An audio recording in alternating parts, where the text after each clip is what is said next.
Je sais pas toi, mais j'ai un énorme problème avec la motivation.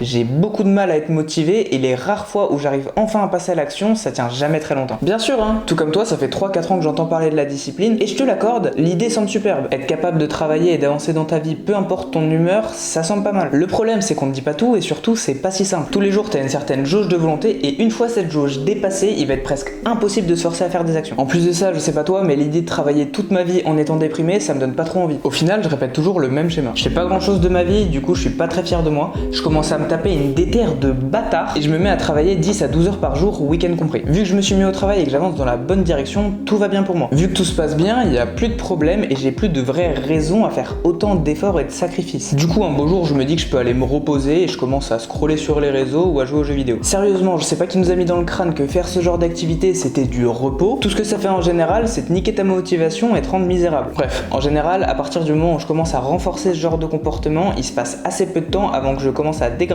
et revenir à mon rythme de vie initial, la grosse larve. Ce cycle, il est hyper néfaste et malheureusement, ça fait des années que je le suis. La dopamine, c'est l'une des 4 hormones du bonheur et elle va jouer un rôle hyper important dans ta motivation. Malheureusement, pour te sentir motivé, il va pas juste suffire de sécréter de la dopamine, mais il va falloir que tu en libères plus que d'habitude. En fait, selon les jours ou les différentes parties de ta journée, tu vas avoir différents niveaux de dopamine. Ton corps va analyser tout ça et va faire une moyenne qu'on va appeler ta baseline. Si tu veux te sentir bien, heureux et motivé, il va falloir que tu te situes au-dessus de ta baseline. Le problème, c'est qu'énormément d'activités de notre quotidien génère énormément de dopamine pour très peu d'efforts. Je pourrais vous citer par exemple le fait de scroller, de prendre de la malbouffe, du sucre ou bien de jouer aux jeux vidéo. Et il va être beaucoup plus dur de te sentir bien ou motivé. C'est le gros problème avec toutes ces activités de gratification instantanée. Tu fais aucun effort, du coup t'avances pas dans ta vie, mais malgré ça t'es quand même récompensé. Et en plus, vu que t'es récompensé, ça va être encore plus dur de faire des vrais efforts. Si tu veux enfin être motivé comme tu l'as jamais été, avancer sur tes objectifs et devenir la personne que tu veux être, la dopamine détox peut être une option. La dopamine détox, c'est un protocole qui dure au moins un mois et dans lequel tu vas couper tous tes stimuli de gratification instantanée. C'est à toi de choisir ce dont tu vas te priver pendant cette expérience.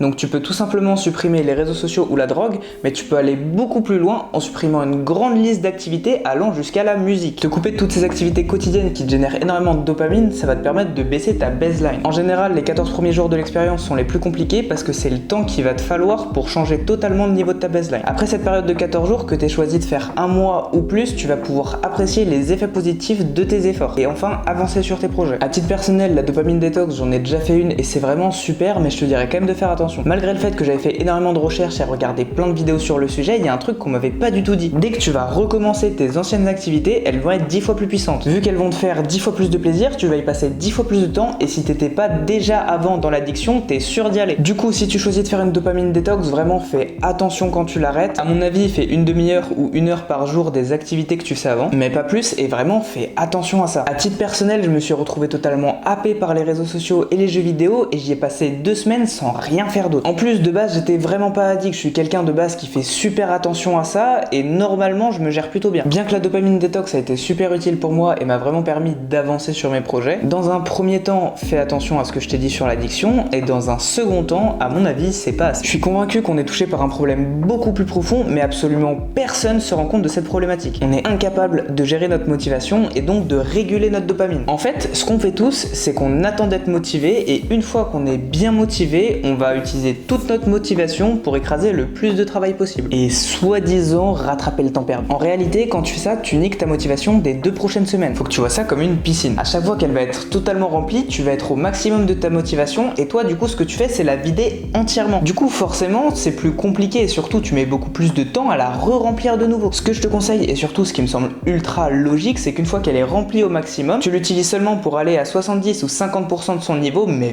pas en dessous. Et de cette manière, ça va être beaucoup plus simple de la remplir à nouveau. Le seul et unique moyen de remplir ta piscine, ça va être de te reposer. Quand je te parle de repos, tu l'as compris, je te parle vraiment pas d'aller voir une série ou lire ton dernier webtoon. Pour la plupart des gens, le repos, ce sera uniquement le fait de dormir, mais il existe d'autres procédés qui te permettent de réellement te reposer. À titre personnel, j'ai déjà pas mal essayé les micro-siestes et ça marche vraiment bien. À chaque fois que tu vas faire 2 heures de travail, tu vas te faire 20 minutes de micro-sieste, pas plus, Ça va te permettre de te reposer sans t'endormir. À mon avis, il y a plein d'autres méthodes comme la méditation ou peut-être même le yoga qui marchent, mais vu que je les ai pas testés, je peux pas te les conseiller. En revanche, il y en a une en particulier qui me semble extrêmement solide et que je vais tester au cours de la semaine prochaine. Ce protocole, il a été développé par le chercheur, professeur et docteur en neurobiologie Andrew Huberman. Apparemment, l'efficacité du protocole aurait été prouvée scientifiquement et ça s'appelle le NSDR. Si tu veux tester cette méthode, je te conseille tout simplement d'aller sur YouTube et taper NSDR, ce qui veut dire Non-Sleep Depressed. Et normalement, tu devrais trouver des vidéos d'Andrew Huberman qui te guident dans les exercices. Personnellement, je vais tester ça toute la semaine prochaine, donc si tu veux voir les réelles conséquences de ce protocole, je te conseille de t'abonner pour voir la prochaine vidéo. J'espère que tu auras pu apprendre quelque chose de la vidéo et qu'on pourra ensemble trouver une meilleure manière de gérer notre motivation